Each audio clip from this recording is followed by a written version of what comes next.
What is going on, everybody? It's Alex, come back here with another video. Today, we are doing a little bit of an interesting one here. I haven't done this one in a while. I'm doing my post championship college player rankings for this year's draft. So, obviously, wanted to change it up a little bit. We couldn't get our interview in today because of practice and a banquet with Trey Morrison. We're gonna get that. Don't worry. Hopefully, he doesn't bail. We'll see what happens. He did agree to it, so.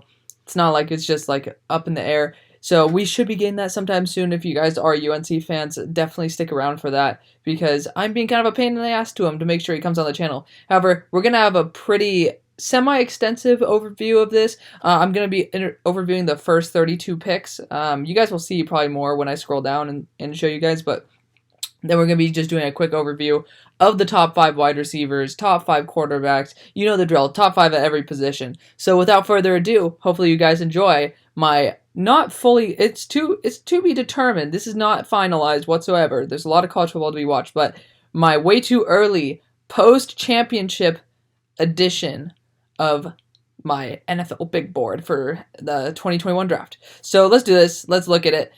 First overall, we have the man, the myth, the legend, Trevor Lawrence, looking like he's really talented overall. There's nothing you can really nitpick about his game besides he stares down a read, which could be a problem in the NFL, definitely. But I mean, man, he's careful with the ball. His only interception that I can really remember this year is like him getting tipped and then it being picked. So he doesn't really do too many stupid decisions. Maybe he doesn't have the best game every single week, but I mean, he's a threat in the air. He's a threat on the ground. He has perfect ball placement. He has a cannon of an arm. He can run like anything. I mean, you could see him. He has straight line speed like no one's business. He's a true master of everything. He's a jack of all trades. And he's not just like a jack of all trades, master of none. He's a master of all trades. He's a master jack of all trades. Penei Sewell, simply put, generational talent, absolute stud. He's going to be able to be the feature tackle for any team. I mean, it doesn't matter if you have the best left tackle in the league. I think that Penei Sewell is going to be better. Legitimately, I wouldn't have shamed the Cowboys if they took him. And again, guys, if you guys want to see what I am working on right now, we have actually Canva designs right now where I am going to be starting to work on my own designs for the big board. But for now, we are going to be just rolling with this because it's going to take a long time. Don't want to be sticking you guys with all like the ratings, the comps and everything because we can't do that until we see a lot more extensive tape. But keep your eyes out for that. Just want to give you a little bit of teaser trailer there. Micah Parsons, we're going to go a little bit quicker here. We don't want an hour-long video. Probably more like 45 minutes. Micah Parsons, again, actually, you know what? We're going to switch it up a little bit. We're going to be describing these players in their respective classes. But next, we got Kyle Pitts. We got Jamar Chase. Justin Fields fell a little bit because of how poorly he's played against ranked teams this year. And it might just be the year, hence why he's not falling to like mid-first. But I'm keeping my eye on this. Zach Wilson, Justin Fields. Zach Wilson can legit potentially jump Justin Fields for me. That's something that's a legit possibility.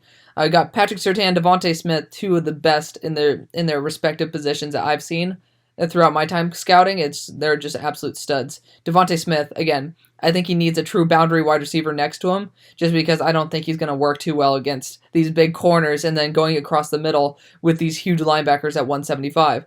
We got Caleb Farley here, just another prospect that's like a beast. Got Samuel Cosme. Then we got our pass rushers here. I don't think they're going to be the best, as good as they were last year at least. We don't got no Chase Young. J.C. Horn, I mean, again, gotta feature him, man. Joseph Asai as well, one of my draft darlings.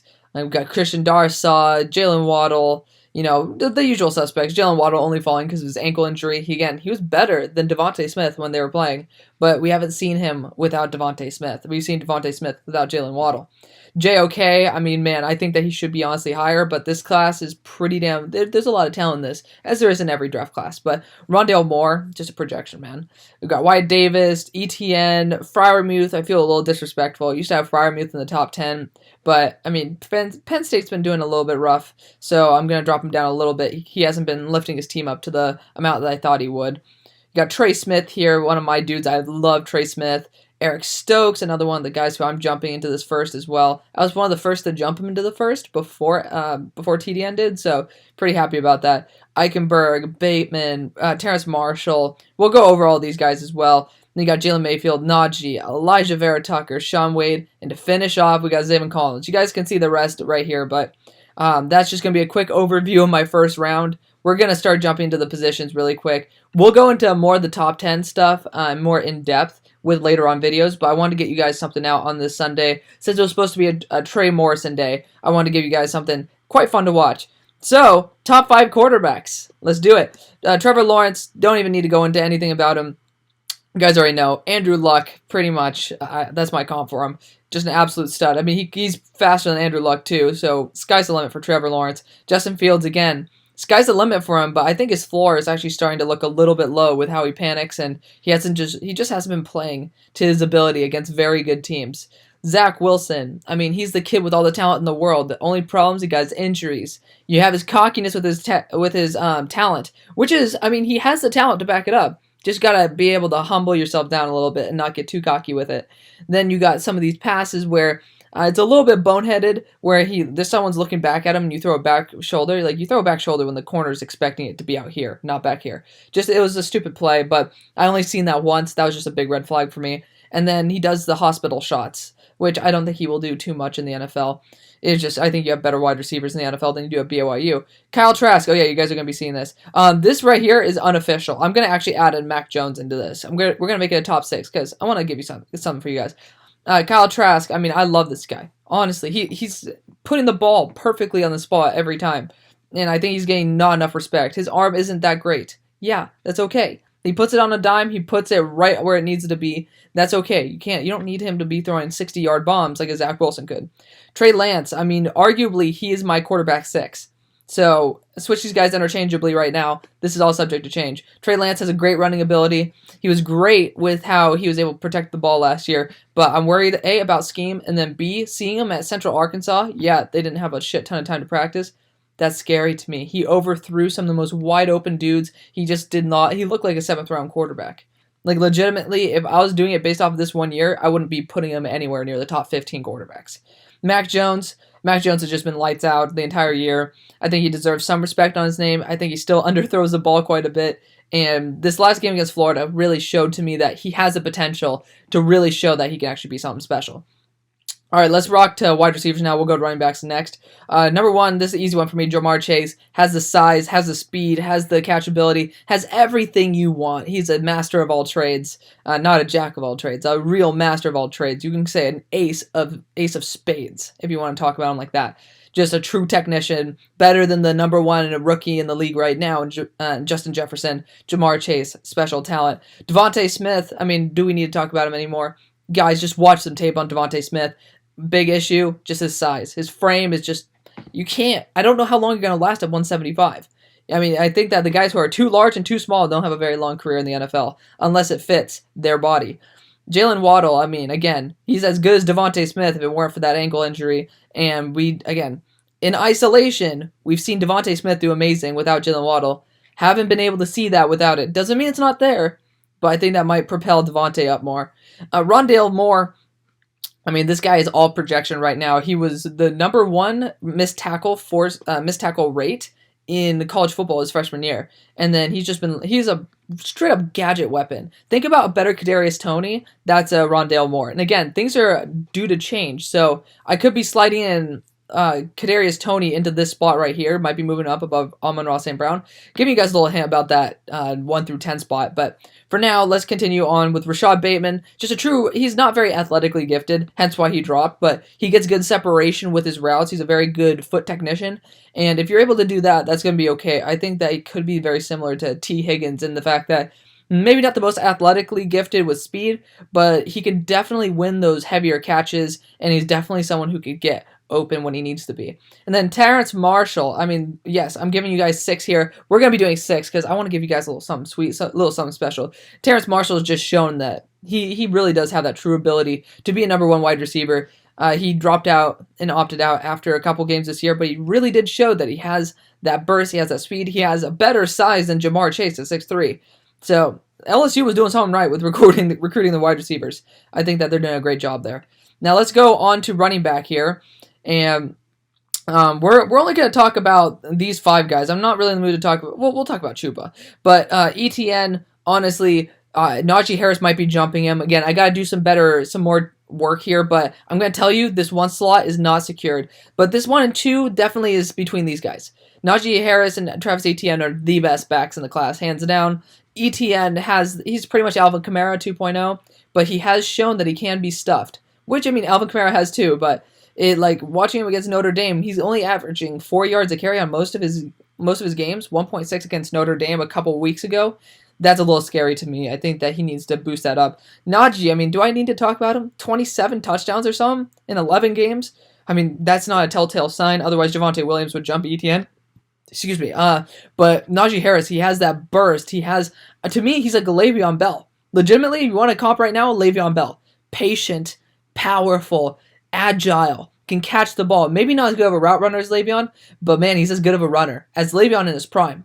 So I think Najee's an absolute stud. Javonte Williams, I think that's just a downgraded Najee Harris. If we're going to be honest, he has the potential to be as good as Najee, especially with the amount of carries that he's had. I think that he could develop into something better than Najee. If we're going to be straight up honest here, maybe he's not as good of a receiving back, which will limit his potential. If you guys looked at the Canva page, we have, or if you guys have been around here for that long, we have our impact grade, which is their impact on day one versus what they could be. So Devonte Williams is going to be a pretty high impact player, but not as high as Najee. He's going to have a much higher ceiling for himself. He's definitely somebody who could develop with how little touches he has had compared to a guy like Najee, who's definitely proven himself. Michael Carter, I mean, man, he should be possibly moving up, but shoot, Michael Carter, I saw this one touchdown run versus Miami. I mean, yeah, they diced up Miami, so can't really hold that as his true game where he showed out his potential, because Javonte did too. Michael just made people look as if they were on ice skates, man. It was great hole reading. He has everything that you really want. It's just maybe he's not the powerful guy that you might be looking for. So he might not be a perfect scheme fit. I don't think he's a 3-down back unless you really want him to be. Certain schemes, like Arizona, could definitely use a guy like Michael Carter. Kenny Gainwell, somebody who I'm more low on than most people, like Mel Kiper and stuff. I mean, he's definitely talented. He's a very talented runner of the ball for Memphis. I mean, I watch Memphis every year.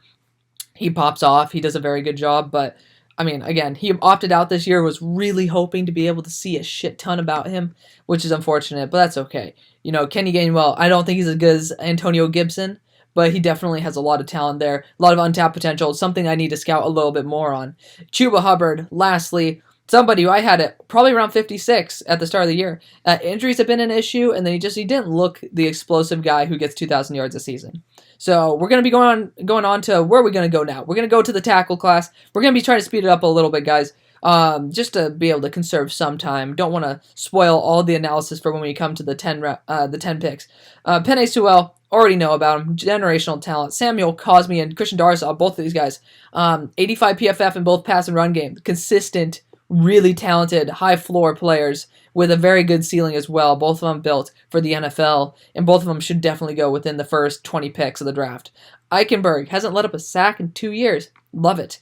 And Jaylen Mayfield. I mean, man, Jaylen Mayfield has all the potential, man. He showed it last year, stopping Chase Young on a couple snaps, and he's been showing it out this year too. And Alex Leatherwood, we're going to add in number 6.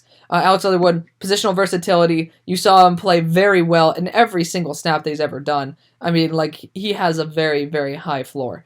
Maybe not the highest ceiling in the world like a Jaylen Mayfield, but definitely someone who I'd be happy if I was any team, if I need a guard or a tackle, I'd be bringing him on. And let's check out the guards and centers here. Let's just roll through this quickly. Wyatt Davis. Landon Dickerson's going to be falling. This was not updated as of last night. This was updated 2 days ago, but Landon Dickerson is going to be falling a little bit just because of his leg injury, unfortunately. His talent is here, but his leg injury is going to propel him down. Wyatt Davis, we don't need to talk about it. Really talented guard. Check out J.K. Dobbins' run lanes. It's just insane. Trey Smith, I arguably almost put him above Wyatt Davis. I mean, I just watched this guy play, and he has a couple stupid plays, maybe once or twice a game, but man, every other play, he's mauling dudes. He's destroying people, and he's been doing that very consistently since high school. I like that a lot. Elijah Vera Tucker, lining up at left tackle right now for USC. Put him down below Trey Smith, because my former high school edge player, Kayvon Thibodeau, he just annihilated him. He ate him for lunch, and that's very similar to a Myles Garrett. So I don't think he does very well against that power rushing. Maybe against the finesse guys, which is a very good sign, because a lot of tackles can deal with more power than finesse. But, I mean, Elijah Tucker, I think, should profile more as a guard in the NFL. So we're going to be definitely keeping him there. Creed Humphrey, just definitely a solid, consistent dude who's just going over and over again. Center/guard prospect. Wherever you want to put him, that's great.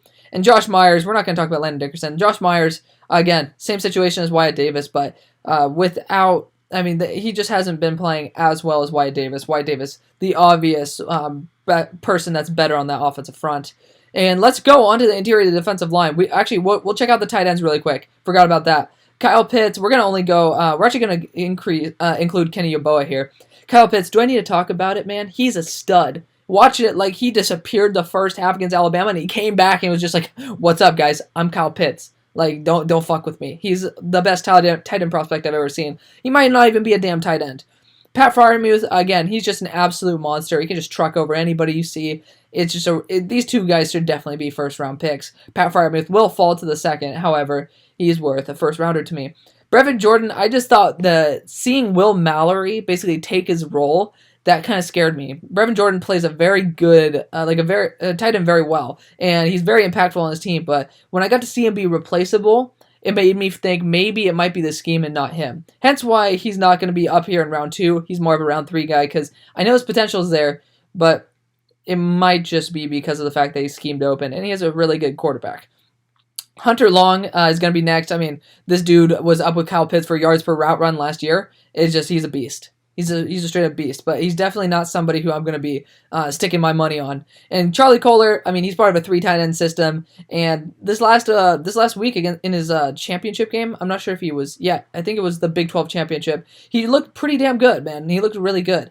Definitely somebody who's going to be more of a 4th round pick. Somebody who can definitely potentially be a tight end 1, but I'm going to stick him down that tight end 2 / fringe tight end 1 territory. And Kenny Yeboah, man, guy with all the ceiling in the world, not going to be a floor guy. You saw how much Matt Corral really suffered, my high school quarterback. He really suffered without him. He and Yeboah and Elijah Moore not being there really hurt Matt.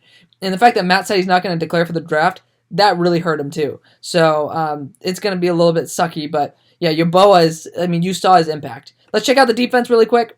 J. Tuafele going to be obviously the one. I mean, I'm going to just take TDN's word for it. And Mel Kiper's, they love this guy to get a hard on for him. We're going to stick to it. We're going to keep it. Let's just roll with it. Next, Darius Stills, somebody who I scouted. One of you guys pointed it out to me, and man, I'm very happy for you guys to do that because I saw him making a play every single play. Even if it wasn't on the stat sheet, I saw him making it on the field. That's awesome. He made an impact every single play, and his brother needs to learn from him. Next, Marvin Wilson. We've known about this dude forever. Do we even need to talk about it? Monster out of Florida State. Again, if you guys are wondering why are all these dudes, none of them first round guys, I don't think interior defensive linemen should be. Like realistically, you can pick up a dude in the 5th who can stuff the run, and yeah, maybe they're not going to be a Fletcher Cox, but man, if you got like a Derek Barnett and then you get like a dude kind of like a Snacks Harrison, I think that's better than just getting one Fletcher Cox. That's a debatable thing, but obviously you can't get a Fletcher Cox every draft. But Marvin Wilson's an absolute stud, just a monster. He just hasn't really played as well as we hoped that he would this year. Jordan Davis, again, all these guys are super close for a reason. I gotta do more tape study on them. Jordan Davis George is the best defensive line in the country right now. So Jordan Davis is definitely a big contributor to that. And I'm not 100% sure how George is doing in the run, in the yards against them with the run game, but I'm sure with a guy like Jordan Davis, they're going to be at least doing pretty well. Jalen Tweeman, guy with the sky-high ceiling, heard some amazing things about this dude. I got to watch out. I got to go and scout this guy a little bit more. Again, this is why it's a little too early. Tyler Shelvin, just a monster. I'm pretty sure he's like 380 or something. He's 360, but still, that's pretty damn good. We're going to be rocking next to the Edge class. Edge, what are we doing? Kwity Paye. We don't need to talk about this guy too much. If you guys watch any of my drafts, you've heard me talk about how he adds in all these new pass rush moves this year. He's doing well. Michigan's not. Hare's not doing too well either, but that's okay. Greg Rousseau, guy with the sky-high ceiling and the dirt-low floor, pretty much. He got to work on his edge bend. Somebody who I'm okay on. I think Jalen Phillips honestly could be better, but the ceiling is what puts Rousseau in the first round. Asai, this was my draft, darling. You could go back and you can watch like my videos from at the start, you'll hear me talking very good things about Joseph Asai. I love the guy. He made plays, he popped off on tape, and to me, that's what you need to do to be in the NFL. You can't just be, you can be consistent, that's amazing, but if you can't make those eye-popping plays, you probably won't be able to do it against the NFL caliber talent. And Aziz, I mean, man, I feel bad about him being here, and he might move up the more I study him, but I mean, he's an absolute stud as well. Someone who I can think, I wouldn't be shabby, I would not be pissed off if any of these guys went in the first. Straight up, any of these guys go in the first, I'm okay with it. They're all really talented guys. Aziz Ojulari, one of the highest pass pressure rates in the country. Absolutely awesome player. Jalen Phillips, one of my darlings as well. If you guys also went back, you'd hear me saying, like, dude, this Jalen Phillips guy, you guys got to watch him. He's an absolute stud. Like, in the first, 7-round mocks, I was loving Jalen Phillips, and I still am to this day. He makes a true impact on the line. Got to watch him some more. I mean, I won't complain about that at all. And Jason Away, again, similar to Rousseau, that sky-high ceiling with his athleticism.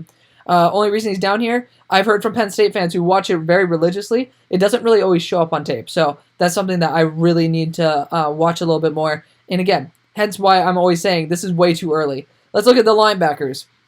Micah Parsons, every single down linebacker, every single facet of the game, blitzing, covering in man, covering in zone, you name it, run coverage. This guy has it all, as well as we have all the freaking engine sounds going off of the computer. Jeremiah Wusu-Kamara, he's just an all-around stud, definitely somebody with a lot of potential. Got to study him more, but he makes an impact on almost every play. I like him a lot. He might get tricked down the run game, though. Zaven Collins, somebody with sky-high potential. He popped out of nowhere. And he's been scaring the shit out of me as an SMU boy ever since I found out about this dude. So just watch out. This guy, sky-high ceiling. Dylan Moses. I mean, man, you guys, he's going to start to fall on my board. I'm going to be honest. But, I mean, he has a sky-high potential as well. Need to learn how to cover guys better. But, I mean, it's kind of sad because he's linebacker 2 there with that Christensen. I'm not 100% sure if I got that name right, but he's definitely linebacker 2 in his linebacker group right now, but still, sky-high potential. It's an Alabama linebacker. Mac Wilson can start. Dylan Moses can start. Lastly, I'm not gonna talk about these guys yet. I gotta do some more tape on them. Chester Rutt's a beast, though. Nick Bolton, I have him down here at the end of the second just because in the past 2 games I've watched him, this dude doesn't look like he knows where the damn football is. He's going up into a hole when the ball's on the other side of the fucking field. He's missing tackles. It is not a good look for Nick Bolton. However, maybe he's having a couple bad weeks, and that's okay. If he can return to the guy who I was falling in love with, he's going to be back here in this top 32 range. He's just an absolute beast. So we'll talk about the other guys when we do the more in-depth videos. Let's now rock to the cornerback core, and let's look at Patrick Surtain. I mean, he's just everything that you want. Everything you want. He had one flute play against Grimes where Grimes just made him look like an idiot. He lost track of the ball, and that's okay. Happens to cornerbacks sometimes. You can't just be a god. Otherwise, you'd be Jalen Ramsey. So, yeah, that wasn't a big red flag to me. He's been consistent all year. I really like him. Caleb Farley, he's everything that you want with injuries. Like, he's better than Patrick Surtain, arguably. 26 passer rating, absolutely awesome.